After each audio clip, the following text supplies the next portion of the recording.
미국에서 가장 핫하게 떠오르는 건강 지식을 재밌고 유용하게 전달해드리는 건강보부상 컨텐츠 한번 진행해 보도록 하겠습니다. 자, 오늘은요, 잠에 관련된 이야기를 전달해 드리려고 합니다. 스탠퍼드 대학병원 신경과 임상조교수, 하버드 의대에서 레지던트를 한 신경과 전문의 스타샤 고미낙이라는 선생님이 계세요. 이분의 주종목이 수면이랑 호르몬 연구입니다. 그런데 이 의학계에서 환자들이 잠을 못 잔다고 병원에 오면은 의사들이 그냥 매뉴얼대로 대충 그냥 일반적으로 알려져 있는 처방을 갖다가 기계적으로 해준다는 거예요. 미국에서. 한국에는 이제 섬세하게 의사 선생님들이 도와주시겠지만은 미국은 대충 그냥 매뉴얼에 있는 대로 이거면은 이거면은 이거 이렇게 하세요. 그러니까 예를 들면은 뭐 암막 커튼 쳐라, 방을 어둡게 만들어라, 방 온도를 서늘하게 해라, 자기 전에 폰으로 밑돌스 영상 보지 말고 그냥 백색 소음으로 소리만 작게 틀어놓고 자라. 그 뭐 카페인 끊어라, 뭐 이런 똑같은 이야기 하잖아요. 이런 처방들이 있잖아요. 그런데 이렇게 해서 잠을 잘 자는 양반들도 있지만 대부분은요, 이런 흔한 행동요법을 따라 해봐도 잠이 잘 안 오고 결국에는 수면제를 때리는데 이것도 나중에는 약발이 잘 안 받기 시작한다는 거예요.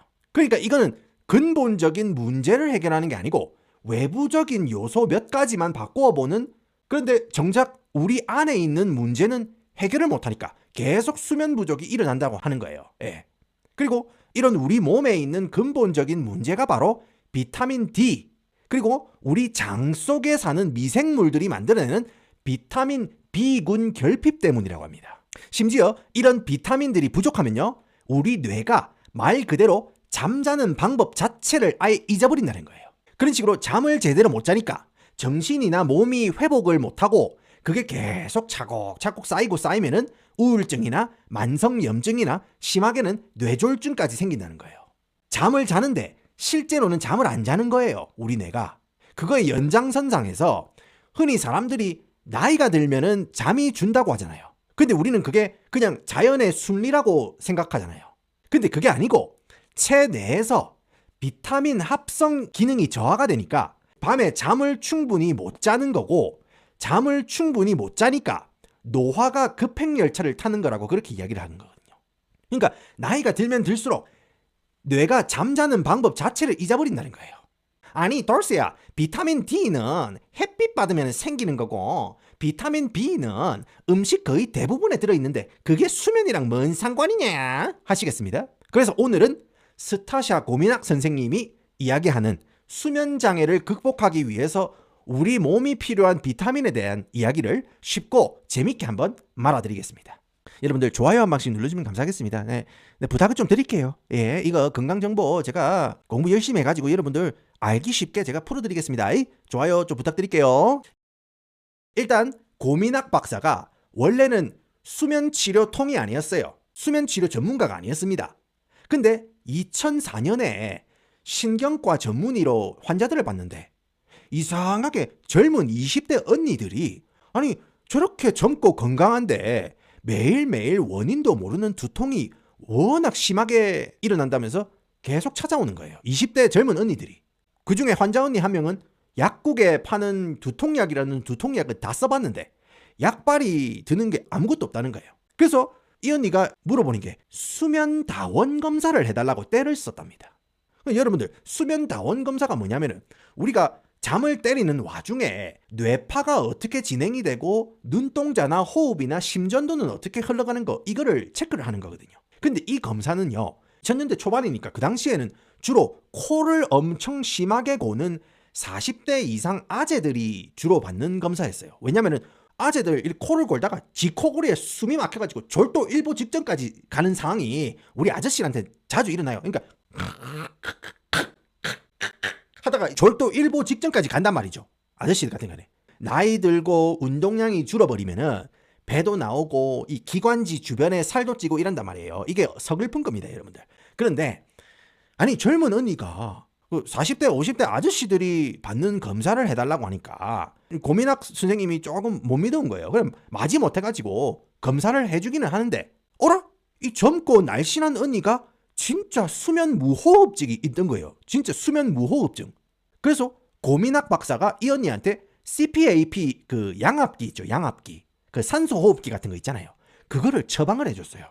잘 때 그거 끼고 자면은 산소를 이렇게 강제로 촉촉하게 우리 뇌에 때려 박아주니까 수면할 때 호흡을 더 쉽게 할 수 있게 도와준다. 이거예요. 그런데 그러니까 5년 동안 이 언니가 두통 때문에 괴로웠는데 양압기를 쓰고 난 다음에 진짜 거짓말같이 싹 사라졌다는 거예요. 두통이, 만성 두통이. 미나기 언니 입장, 그러니까 그 고민학 박사 입장에서는 엄청난 충격인 거예요. 아니, 수면장애라고 해가지고 양압기를 처방했는데 두통까지 나왔다. 두통은요, 여러분들, 뇌간 문제예요, 뇌간. 그러니까 화학적인 문제라는 거예요. 수면할 때 호흡만 촉촉하게 잘하게 해줘도 두통이 고쳐졌다는데 이게 말이 안 된다는 거예요. 그래서 고민학 박사가 이거 상관관계에 대해서 집요하게 판 거예요.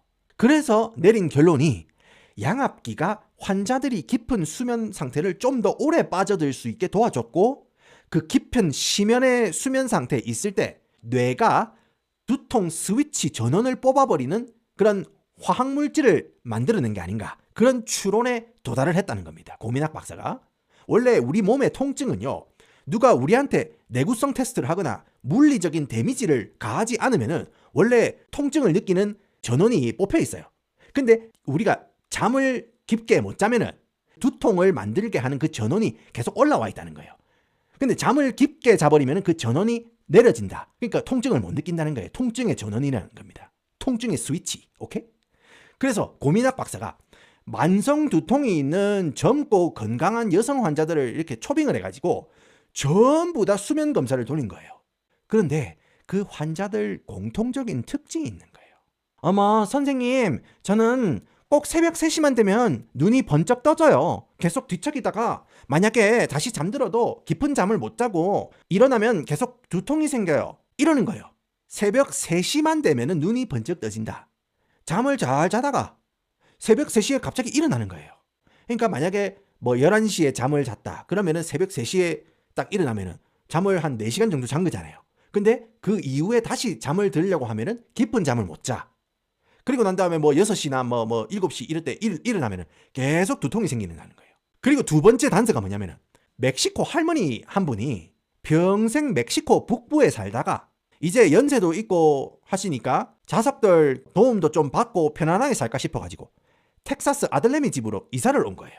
근데 할머니는 평생 두통 같은 게 원래 없었는데 아들내미 집으로 이사 오고 난 다음에는 몸은 아직 건강한데 계속 두통이 생기는 거예요. 두통. 그래서 고민학 박사가 생각한 게, 인간도 결국 다른 동물들처럼 원래는 야외에서 하루 종일 햇빛 받으면서 살도록 진화를 했는데 불과 100년도 안 돼가지고 실내 생활이 너무 일반적인 현상이 되니까 우리 몸에 있는 화학 시스템이 완전히 박살나는 거를 깨닫는 거예요. 왜냐?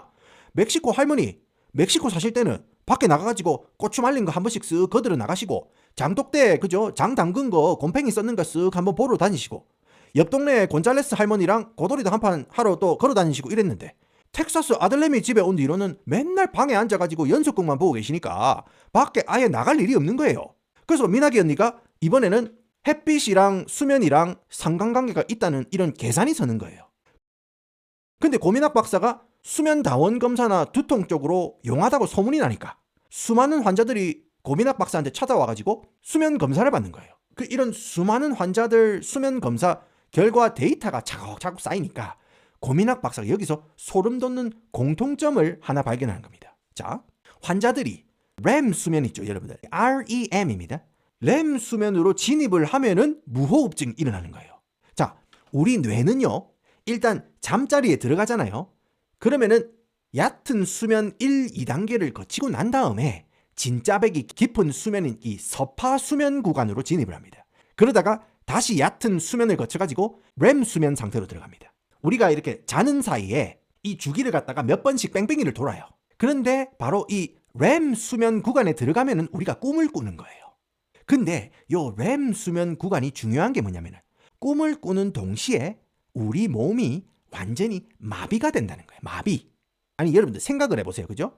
꿈에서 돈 안 갚고 돈 떼먹고 도망치는 친구 놈 잡으려고 건물 옥상 막 뛰넘고 막 이러는데 갑자기 우리가 만약에 몸이 수면 상태에서 마비가 안 돼 있다. 이러면 막 침대에서 뛰어댕기고 난리 칠 거 아닙니까? 벽에 막 부딪히고 막 침대에서 떨어지고 난리 날 거 아닙니까? 이단 접착이 갈기고 이럴 거 아닙니까? 그래서 뇌가 스스로 안전을 위해 가지고 우리 몸의 스위치를 끄고 완전히 마비 상태로 미리 보호장치를 만든다고 생각하면 되는 거예요. 근데 이렇게 몸에 스위치가 꺼졌을 때 숨을 쉬는 기도 근육 파트는 스위치를 켜놓아야 되는데 이거는 숨 쉬는 기도 근육이 당직 근무를 안 쓰고 퇴근을 해버리는 거예요. 그러니까 기도가 막히니까 숨을 못 쉬고 무호흡이 오는 겁니다. 그래서 고민학 박사가 렘 수면이랑 무호흡이랑 상관관계가 있다는 걸 알게 된 거예요. 아니 자는 동안에 숨을 쉬어야 안 하는데 이게 숨을 쉬는 그 근육조차 근무를 안 쓰고 퇴근을 해보니까 무호흡이 온다. 오케이? 자, 근데 더 중요한 게 우리가 잠을 때리는 그 순간에도 우리 뇌는 활발하게 당직 근무를 씁니다. 그래서 새벽 3시 정도까지는 주로 교감신경이 업무를 보고 그 이후에는 후반전에는 부교감신경, 그러니까 진짜로 우리 몸을 회복시키고 휴식시키는 거는 이 파트 애들이 도와주는 거거든요. 부교감신경 이 파트, 그러니까 전반전에는 당직 근무를 서고 후반전에 새벽 3시에서 6시까지 자는 그 파트가 진짜로 우리 몸을 회복시키는, 휴식시키는 그런 파트라는 거지. 근데 중요한 게 이렇게 두 파트로 나눠가지고 당직 근무를 쓰잖아요. 근데 얕은 수면, 깊은 수면, 렘 수면 이런 식으로 수면 단계를 거치는데 대부분 환자들이 아예 렘 수면 자체를 건너뛰는 거는 물론이고 원래 정상적으로 가져야 할 렘 수면 주기를 갖다가 6분의 1밖에 못 가져간다는 거예요. 그러니까 렘 수면이 부족한 게 왜 문제냐면은 렘 수면 사이에 안구가 바바바박 움직이면서 기억을 저장하는 창고가 있다고 칩시다. 낮에 있었던 기억들 이 창고 정리를 딱딱 하는 거예요. 렘 수면 그 주기에. 이런 식으로 창고 재고가 싹 깔끔하게 끝나면은 그러면은 우리 감정이라든지 기분을 조절하는 작업, 그러니까 정리가 잘 된 창고를 갖다가 밀대걸레로 깔끔하게 청소를 하는데 요 과정이 아예 누락이 되는 거예요. 렘 수면을 우리가 깊게 못 빠지니까, 건너뛰어버리니까. 그러니까 잠자면서도 기억도 착착 정리가 되고 감정이나 기분이 청소가 탁탁 돼야 되는데 그게 안 되니까 맨날 첫날 아침에 일어나면 김과장 입냄새 나는데 옆에 와가지고 맨날 뭐 가르쳐준 사람 그게 아니고 잠을 잘 못 자니까 이게 뇌가 개운하지 못하고 상쾌하지 못한 거예요. 그러니까 심하면은 우울증까지 생기는 거예요. 이런 상황에서도 임시 방편으로 항우울제 때리고 약물 먹고 막 이런다는 거예요. 그런데 이거는요 근본적으로 뇌간이 고장이 나가지고 우리 뇌에 있는 회로가 고장이 나가지고 렘 수면 단계로 진입도 못하는 정말 순수하게 신경학적 화학적 결핍의 문제인데 이게 지금 사람들이 간과하고 있다는 그런 결론에 이 고민학 박사가 도착을 하는 거예요. 아니 그러면은 렘 수면으로 스무스하게 진입을 시킬 수 있는 이 화학적 물질이 뭐냐는 그런 질문이 생기겠죠. 고민학 박사가 말하기를 이거는 신경 전달 물질 아세틸콜린에 주목을 해야 한다고 그렇게 이야기를 해요. 자, 이게 뭐냐? 우리가 운전을 하고 가는데 누가 깜빡이도 안 켜고 내 차선에 쓱 들어와가지고 충돌할 뻔했어. 그러면 여러분들 깜짝 놀라면서 심장이 쿵쾅거리고 혈압이 팍 오르잖아요. 그게 아드레날린 때문에 그런 거예요. 아드레날린. 근데 그거랑 정반대로 우리 몸을 차분하게 만들고 심박수를 떨어뜨리고 소화액을 분비하게 만드는 화학적 물질이 있어요. 그게 바로 아세틸콜린이라는 거예요. 그러니까 이 아세틸콜린이 부족하면은 우리가 잠을 잘 때 렘 수면 단계로 진입을 못하고 그러면은 우리 감정이나 기분을 뇌에서 정리를 못하는 거예요. 렘 수면이 안 일어나니까. 그러면 일어나도 개운하지가 않고 이게 굉장히 찝찝하고 불쾌한 겁니다. 그러면은 이 아세틸콜린의 결핍은 또 어떻게 생기느냐? 진짜 얼탱이 없게도 여러분들 답은 너무나도 단순한 비타민 D에 있었습니다. 그러니까 고민학 박사가 환자들 피검사 결과를 쭉쭉 이렇게 들여다보다가 이거 수면장애나 신경계 쪽 질환이 있는 환자들을 보면은 하나같이 비타민 D 수치가 바닥을 치고 있다는 거예요.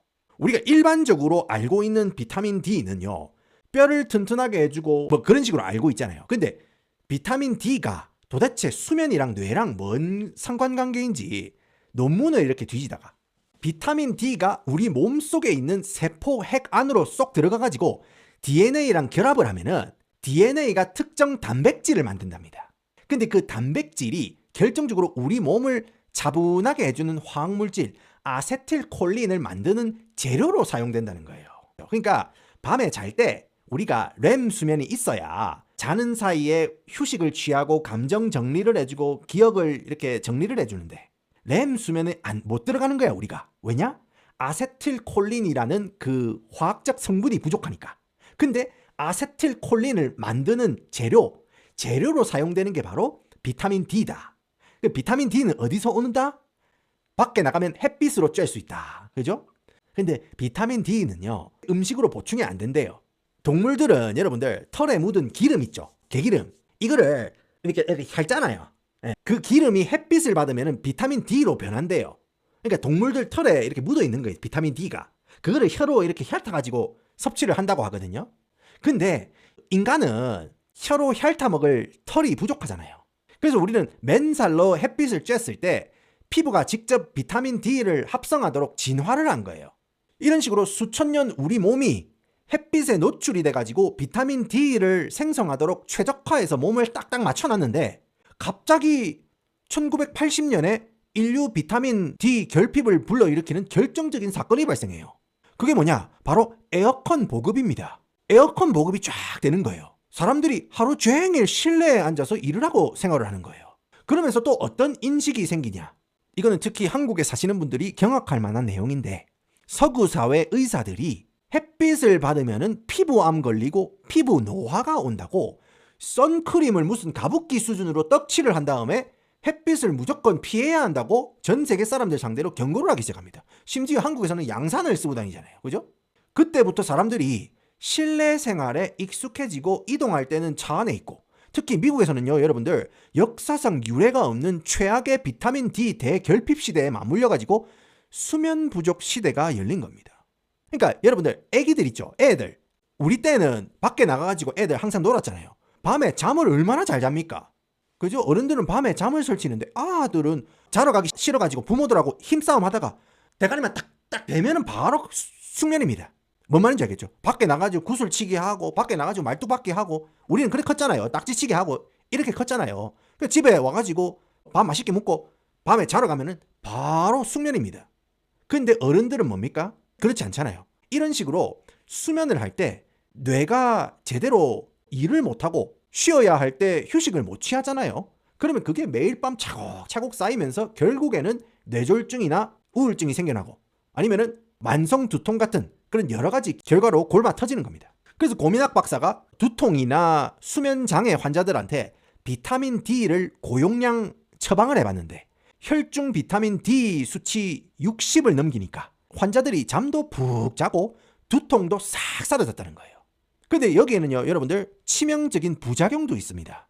고용량 비타민 D를 퍼부었는데 부작용이 생긴 거예요. 2년 정도 이 환자들이 비타민 D를 갖다가 고용량으로 때리고 잘 지내다가 갑자기 환자들이 다시 병원에 찾아왔습니다. 관절이 쑤시고 손발이 아프다는 환자들이 늘어난 거예요. 그런 상황에서 멘탈이 완전 나가는 거예요. 혹시나 자기가 자신있게 권한 그런 비타민 D 요법이 사람들 건강을 망친 게 아닌가 엄청 두려웠답니다. 그런데 자기가 오판을 했던 어쨌든 간에 이거는 내가 무조건 해답을 찾겠다. 연구를 하다가 우연히 한 환자가 오래된 책 한 권을 들고 옵니다. 판토텐산의 통증 없는 약속이라는 책을 딱 들고 온 거예요.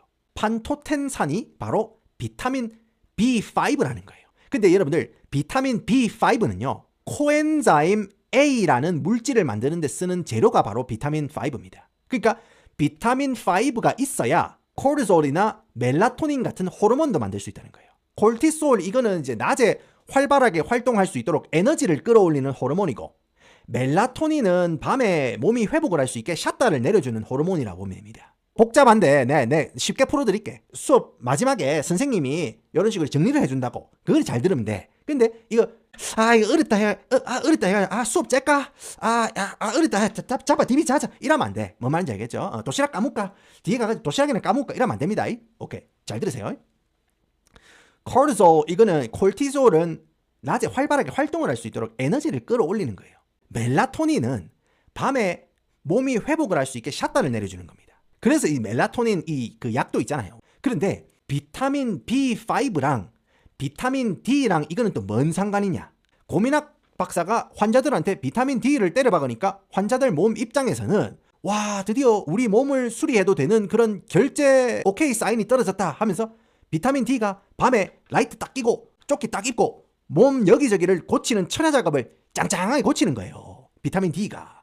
원래 사람들이 실내 생활하고 이러니까 비타민 D 결핍이 있었는데 비타민 D가 있어야 렘 수면으로 들어가가지고 몸을 고치고 이럴 건데 일을 안 하다가 갑자기 비타민 D를 갖다가 퍼부으니까 일을 하세요. 이러니까 갑자기 이 실력이 있는 애들이 얼마나 열심히 일을 했겠어요. 몸 여기저기 막 고치는 거예요. 그런데 몸을 고치고 뇌를 고치는데 재료가 필요할 거 아니에요. 근데 그 재료가 바로 비타민 B군인 거예요. B군. 비타민 D로 업무 지시를 엄청나게 내렸고 몸이 일을 열심히 하는데 몸을 고치는 재료인 비타민 B군이 앵꼬가 난 겁니다. 그러니까 비타민 B군 결핍이 일어나고 그것 때문에 손발이 아프고 관절이 아픈 그런 증상으로 나타난 거예요. 근데 또 여기서 골 때리는 게 뭐냐? 비타민 B도 1부터 12까지 여러 개잖아요. 대장 내에서 직접 비타민 B군이 만들어집니다. 여러분들. 말하자면은 변을 만드는 그 과정에서 장 속에 있는 유산균들이 비타민 B를 뿜어내면은 그 옆에 있는 세균들이 그거를 받아 먹으면서 증식하는. 그러니까 장 내에 있는 유산균이나 미생물이 비타민 B를 만드는데 또 결정적인 재료로 사용하는 게 또 비타민 D인 거예요. 오케이? 비타민 D가 결핍이 돼가지고 잠을 못 자는 환자들한테 비타민 D를 공급을 하니까 일단 잠은 잘 자는 거예요. 그런데 비타민 D가 끌어다 쓴 재료 비타민 B군은 장에서 생성을 해야 되는데 비타민 D 결핍으로 망가져 있던 장이 이게 하루아침에 고쳐지는 게 아니잖아. 우리가 햇빛을 안 받고 맨날 첫날 앉아가지고 일을 하니까 햇빛을 못 받으니까 장도 망가지는 거예요. 비타민 D가 없으니까. 그래서 그게 하루아침에 고쳐지는 게 아니니까 이게 연쇄적으로 문제가 생기는 거예요. 자, 비타민 D는 햇빛에서 오는 거다. 오케이? 비타민 B는 우리 장 건강에서 오는 거다. 비타민 D가 우리 몸을 고치려면은 건강한 장에서 만들어지는 비타민 B군을 사용해서 우리 몸을 고친다. 그런데 비타민 D가 없으니까 우리 장도 맛이 갔어요. 오케이? 자, 그래서 지금 고민학 박사가 비타민 B군을 골고루 50mg씩 꽉꽉 채워가지고 영양제를 투여했는데 손발이 아파가지고 왔던 환자들이 통증이 다 사라진 거예요. 수면 질도 향상이 되는 거예요. 관절통도 나은 거예요. 장 내 미생물이 일을 제대로 처리하기 시작하고 비타민 D도 몸에서 다시 생성되는 이거를 납품을 받아가지고 밤에 뇌를 회복시키고 몸을 회복시키고 감정 정리하는 데 쓰고 이렇게 된 거예요. 그런데 여러분들 이 비타민 B군도 평생 먹으면 안 됩니다. 딱 3개월 그러니까 딱 장 내 요 변 공장이 똥 공장이 다시 잘 돌아갈 정도로 보수공사만 딱 쳐주고 그때부터는 장 내에서 알아서 비타민 B군을 생성할 수 있도록 인위적으로 B군을 보충해주는 거를 이제 멈춰야 된다는 거예요. 3개월 후에는. 안 그러면은 장 내에서 어차피 지원팀에서 와서 일해줄 건데 우리가 뭐 하려고 쇠가 빠지게 일함? 이러면서 장이 제대로 일을 안 해요. 오케이? 보충제를 계속 먹어버리면은. 그리고 만약에 장이 일을 따박따박 하더라도 보충제로 꼽아 넣는 비타민 B군 양이랑 스스로 생산하는 양이 합쳐져가지고 이게 물량이 넘치면은 이거는 이거대로 몸이 너무 팔팔해져가지고 밤에 잠이 안 오는 거예요. 3개월 후에는 이제 종합영양제 수준으로 적은 양으로 체제 전환을 해야 된다. 그런 건데 그래서 비타민 D랑 비타민 B군 50mg 그거를 투트랙으로 같이 해야 된다. 이거를 고민학 박사가 전략으로 짠 거예요. 그러니까 이 전략으로 산후 우울증 같은 그 우울증이 있는 환자들이 밤에 잠을 못 자서 맨날 첫날 몸과 마음이 피로했던 양반들이 생활 패턴이 완전히 바뀐 거예요. 비타민 D를 섭취하고 B군 영양제를 투여하니까. 그래서 여러분들 이거 들으시면은 지금 또 바로 온라인에 들어가가지고 그죠? 비타민 D나 비타민 B 영양제 이런 거 주문을 하고 싶잖아요. 근데 고민학 박사가요. 인간은 원래 영양제나 알약 없이도 수십만 년 살아오면서 이미 최적화 세팅을 딱딱 맞춰놓은 상태라는 것을 강조를 했어요. 그러니까 영양제 의존 안 하고 진짜 뇌가 원래대로 잠을 푹 자게 만드는 해결책이 2가지가 있다는 거예요. 첫 번째는요. 무조건 밖에 나가가지고 생 햇빛을 갖다가 몸으로 직접 받아보라는 거예요.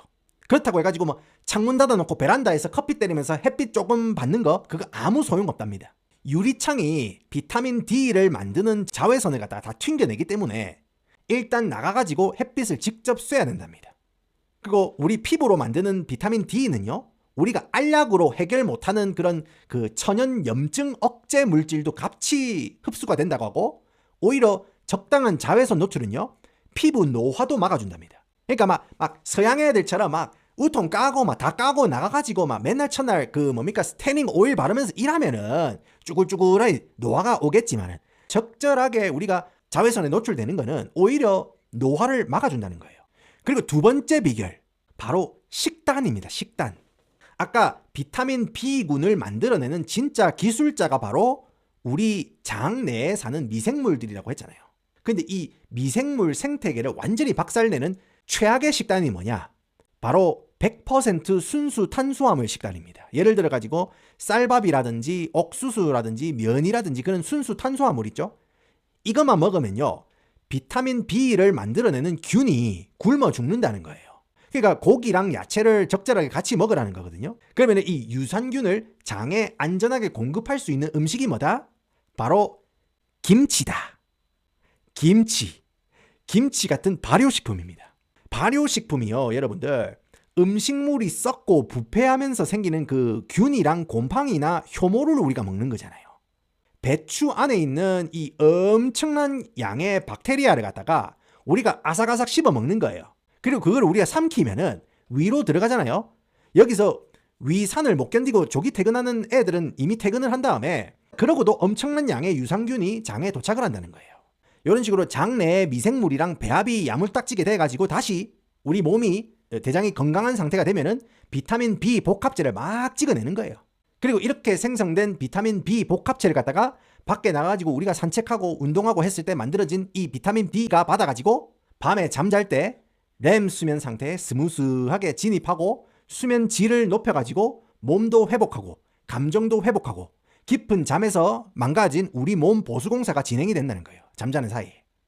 그래서 우리가 암막 커튼 치고 뭐 방 온도 서늘하게 하고 그런 외부적인 요소들도 바꿔보더라도 근본적인 우리 몸에서 일어나고 있는 문제를 안 고치면은 이런 문제가 쌓이고 쌓여가지고 나중에는 여러 가지 우울증이라든지 만성염증이라든지 두통이라든지 이런 걸로 나타난다는 겁니다. 그래서 저는 오늘 마트 가가지고 알배추 몇 개 산 다음에 김치 맛깔나게 담그겠다.